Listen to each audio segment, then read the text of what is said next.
നമസ്കാരം, ഞാൻ അമൃത് സുനിൽ. അമൃത ഡിജി മീഡിയയിലേക്ക് ഏവർക്കും സ്വാഗതം.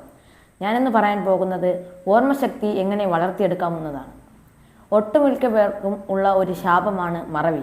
അനുദിന ജീവിതത്തിൽ തന്നെ അനവധി ഉദാഹരണങ്ങളുണ്ട്. അത്യാവശ്യമായുള്ള സാധനങ്ങൾ തലേ ദിവസം താൻ എവിടെയാണ് വെച്ചതെന്നറിയാതെ തിടുക്കം കൂട്ടി തപ്പി നടന്ന് സമയവും മനസ്സമാധാനവും നഷ്ടപ്പെടുന്നവരുണ്ട്. അതേ സമയത്ത് 10 അക്കങ്ങളുള്ള ഫോൺ നമ്പറുകൾ ഞാൻ ഓർമ്മയിൽ സൂക്ഷിക്കാറുണ്ട്. അടുത്തിടെ ഒരു സുഹൃത്ത് പറഞ്ഞതാണ്, മനസ്സ് മറ്റങ്ങോ വ്യാപരിച്ചുകൊണ്ടിരിക്കുകയും സ്വയം അത് മനസ്സിലാക്കാതെ വിഡ്ഢിത്തങ്ങൾക്ക് അടിമപ്പെടുകയും ചെയ്യുന്ന ആൾക്കാരും കുറവല്ല. മൈൻഡ് പ്രൊഫസറിനെ കുറിച്ചുള്ള രസാവഹമായ കുറെ കഥകൾ കേട്ടിരിക്കുമല്ലോ. തൊപ്പി, കുട മുതലായവ കൂടെ കൂടെ എവിടെയെങ്കിലും മറന്നു പോവുക, ഇടത്തേക്കാലിലെ ഷൂസ് വലത്തേക്കാലിലും നേരെ തിരിച്ചുമിടുക, വാട്ടിയെടുക്കാനുള്ള മുട്ട കയ്യിൽ വെച്ചുകൊണ്ട് കയ്യിലെ വാച്ചെടുത്ത് തിളച്ച വെള്ളത്തിലിടുക, പൊതിച്ചോറാണെന്ന് കരുതി ലേബലിലേക്ക് പൊതിഞ്ഞു കൊണ്ടുവന്ന തവളകളെ തിന്നുക മുതലായ ഒട്ടേറെ കഥകൾ ഈ പ്രൊഫസറെ കുറിച്ചുണ്ട്. ഈ കഥകളിൽ ചില സത്യങ്ങളില്ലാതെയില്ല. ചില പ്രത്യേക കാര്യങ്ങളിൽ ശ്രദ്ധ ചെലുത്തുകയും പരിശീലിക്കുകയും ചെയ്ത മറവി ഒഴിവാക്കുവാനും ഓർമ്മശക്തി വളർത്തിയെടുക്കുവാനും ആർക്കും അനായാസം സാധിക്കും.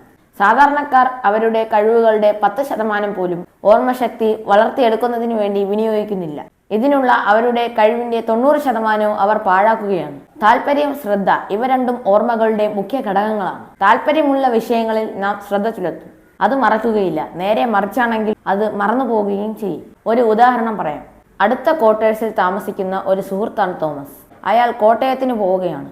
DC ബുക്സിൽ നിന്നും ഒരു പുസ്തകം വാങ്ങാനുള്ള രൂപയും പുസ്തകത്തിന്റെ പേരെഴുതിയ ചീട്ടും അയാളുടെ കയ്യിൽ കൊടുത്തിരിക്കുന്നു. വൈകുന്നേരം അയാൾ വരുന്നതുവരെ കാത്തിരിപ്പാണ്. തോമസ് വന്ന വിവരം പറഞ്ഞ് ഞാൻ ക്വാർട്ടേഴ്സിലേക്ക് ചെന്നു. സാർ, ഞാൻ മറന്നുപോയി, വെരി സോറി. സാരമില്ല, ഞാൻ തിരിച്ചു പോന്നു. ഇതിനു മുമ്പ് അയാളുടെ ഒരു പ്രേമകഥ എന്നോട് പറഞ്ഞിട്ടുണ്ട്. അയാൾക്കൊരു കാമുകിയുണ്ട്, മോളി. രണ്ടുപേരും ദൂര സ്ഥലങ്ങളിലാണ് താമസിക്കുന്നത്. കണ്ടുമുട്ടി പിരിഞ്ഞപ്പോൾ അവർ പറയുന്നു, വരുന്ന മാസം 15-ാം തീയതി വൈകുന്നേരം 6 മണിക്ക് നമുക്ക് എറണാകുളം പാർക്കിൽ വെച്ച് കാണാം. 1 മാസത്തെ കാലാവധി.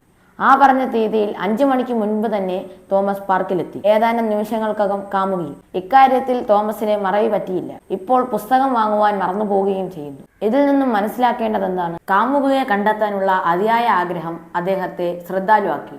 ആ ഓർമ്മ മനസ്സിൽ ഉറപ്പിച്ചു. സുഹൃത്തിന് പുസ്തകം വാങ്ങുന്ന കാര്യത്തിൽ താല്പര്യവും ശ്രദ്ധയും ചുമത്തിയില്ല. താല്പര്യമുള്ള കാര്യങ്ങൾ മറക്കാനിടയില്ല. ഓർമ്മിക്കേണ്ട കാര്യങ്ങളിൽ താല്പര്യം കാട്ടുക, ശ്രദ്ധ ചെലുത്തുക.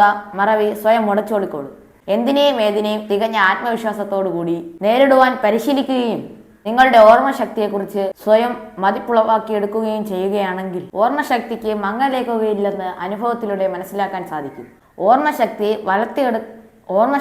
വളർത്തിയെടുക്കാനുള്ള 3 ഉപാധികൾ ഇവയാണ്. മനസ്സിൽ പതിപ്പിക്കുക എന്നതാണ് ആദ്യത്തേത്.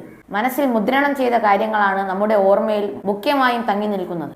ആ മുദ്രണത്തിന്റെ ആഴം ഏറുന്തോറും ഓർമ്മശക്തിയും വർദ്ധിക്കും. ഇതിന് ഏകാഗ്രത, കോൺസെൻട്രേഷൻ അനിവാര്യമാണ്. ജീവിതത്തിൽ ഏത് തുറയിൽ വിജയം കൈവരിക്കണമെങ്കിലും ഏകാഗ്രത കൂടിയേ കഴിയൂ. ഓർമ്മശക്തി വളർത്തിയെടുക്കണമെങ്കിൽ മറ്റ് ഏത് പ്രവർത്തനത്തിനും വേണ്ടതിന്റെ ഇരട്ടി ഏകാഗ്രത ആവശ്യമാണ്. ആളുകളുടെ പേരുകൾ തന്നെ ഉദാഹരണമായി എടുക്കാം. ചിലരെ നമ്മൾ പേര് പറഞ്ഞ് ഒരാൾക്ക് പരിചയപ്പെടുത്തുകയാണെന്ന് കരുതുക. നിമിഷങ്ങൾക്കകം അവരുടെ പേരുകൾ അയാൾ മറന്നുപോകുന്നു. നിങ്ങളിൽ പലർക്കും ഈ അനുഭവം ഉണ്ടായി കാണുമല്ലോ. എന്തുകൊണ്ടാണ് ഇങ്ങനെ സംഭവിക്കുന്നതെന്നും അവർക്ക് ഏകാഗ്രത പുലർത്താനായില്ല. അവരുടെ ചിന്തകൾ പാറിപ്പറന്ന് നടക്കുകയാണ്. മൂടൽ മഞ്ഞിന്റെ ഇടയിൽ വെച്ച് ഒരു ഫോട്ടോ എടുത്താൽ അത് തെളിയുമോ? ഒരിക്കലുമില്ല. അതേ അനുഭവമാണ് ഏകാഗ്രത ഇല്ലാത്തവർക്കും സംഭവിക്കുന്നത്. നിരന്തരമായ പരിശീലനത്തിൽ കൂടി ഏതൊരാൾക്കും ഏകാഗ്രത ആർജിക്കുവാൻ സാധിക്കും. രണ്ടാമത്തേത്, ഏറ്റവും അനിവാര്യമായത് ആവർത്തനം. നിങ്ങൾ ഒരാളെ പരിചയപ്പെടുത്തുമ്പോൾ അയാളുടെ പേര് നിങ്ങൾ മനസ്സിൽ കുറെ പ്രാവശ്യം ഉരുവിടുക. വേണ്ടി വന്നാൽ ആ പേരിന്റെ സ്പെല്ലിങ്ങും ഉരുവിടുക. ഉദാഹരണത്തിന്, നിങ്ങൾ പരിചയപ്പെട്ട വ്യക്തിയുടെ പേര് അമൃതാണെന്നിരിക്കട്ടെ. ഈ പേര് നിങ്ങൾ മറക്കുകയില്ല. ആ വ്യക്തിയുമായി സംസാരിക്കുമ്പോൾ അയാൾ കേൾക്കെ തന്നെ ഇത് ഉരുവിടാം. അയാൾക്ക് അതിൽ ഏതൊരു തെറ്റിദ്ധാരണയും ഉളവാക്കുകയില്ലെന്ന് മാത്രമല്ല, അത് കേൾക്കുമ്പോൾ ആ വ്യക്തി ആഹ്ലാദഭരിതനാകും.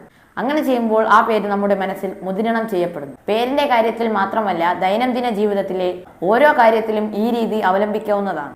ഈ രീതി അനുവർത്തിക്കുമ്പോൾ ആ പ്രത്യേക കാര്യം അതെന്തു തന്നെ ആയാലും നിങ്ങൾ ഓർമ്മിച്ചിരിക്കുമെന്ന് മാത്രമല്ല, നിങ്ങൾ അത് മറയ്ക്കുകയുമില്ല. അടുത്ത് 3-ാമതായി ഉള്ളത് കൂട്ടിച്ചേർക്കൽ. ഓർമ്മശക്തിയുടെ സുപ്രധാനമായ ഘടകമാണിത്. അല്പം കൂടി വ്യക്തമായി പറഞ്ഞാൽ ഓർമ്മശക്തിയുടെ ആധാരം സംയോജിപ്പിക്കലാണ്. ഒരു ഉദാഹരണം പറയാം. അപ്രതീക്ഷിതമായ ഒരു സുഹൃത്ത് നിങ്ങളോട് പറയുകയാണ്, ഓർമ്മിക്കുക. നിങ്ങൾ അത്ഭുതപ്പെട്ടു പോകും. എന്തോർമ്മിക്കുവാനാണ് ഈ മനുഷ്യൻ പറയുന്നത്? ഓർമ്മിക്കലുമായി ബന്ധപ്പെടുത്തി ഏതെങ്കിലും ഒരു കാര്യം ഉൾക്കൊള്ളാൻ കഴിഞ്ഞുവെങ്കിൽ മാത്രമേ അതിനെക്കുറിച്ച് ചിന്തിക്കുവാനും അത് സ്മരണീയത്തിൽ എത്തിക്കുവാനും മനസ്സിന് കഴിയൂ. നിങ്ങളുടെ ജനന തീയതി ഓർമ്മിക്കൂ, നിങ്ങളുടെ ആദ്യത്തെ ഇഷ്ടത്തെ ഓർമ്മിക്കൂ, ഇന്നലെ നിങ്ങൾ കഴിച്ച ആഹാരത്തിന്റെ വിഭവങ്ങൾ ഓർക്കുക തുടങ്ങിയ രീതിയിൽ എന്തെങ്കിലുമാണ് സുഹൃത്ത് പറഞ്ഞിരുന്നതെങ്കിൽ നിങ്ങളുടെ ഓർമ്മശക്തി പ്രവർത്തനോന്മുഖമാകുമായിരുന്നു. അവയെക്കുറിച്ച് ഓർമ്മിക്കുവാനും അയാളുടെ ചോദ്യത്തിന് മറുപടി നൽകുവാനും നിങ്ങൾക്ക് കഴിയുമായിരുന്നു.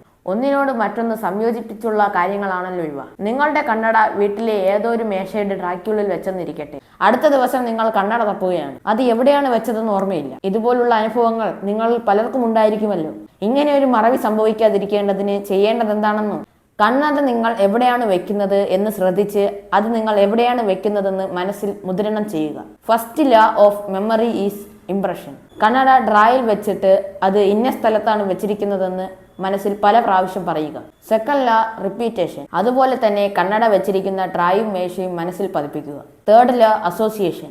ഇങ്ങനെ നിങ്ങൾ ആവർത്തിച്ചാൽ നിങ്ങൾ ഏത് സാധനം എവിടെ വെച്ചാലും അത് തിരിച്ചെടുക്കാൻ നേരത്ത് മറവി സംഭവിക്കില്ല. ഇതൊന്ന് പരീക്ഷിച്ചു നോക്കൂ. അപ്പോൾ ഇന്നത്തെ എൻ്റെ വീഡിയോ അവസാനിച്ചിരിക്കുകയാണ്.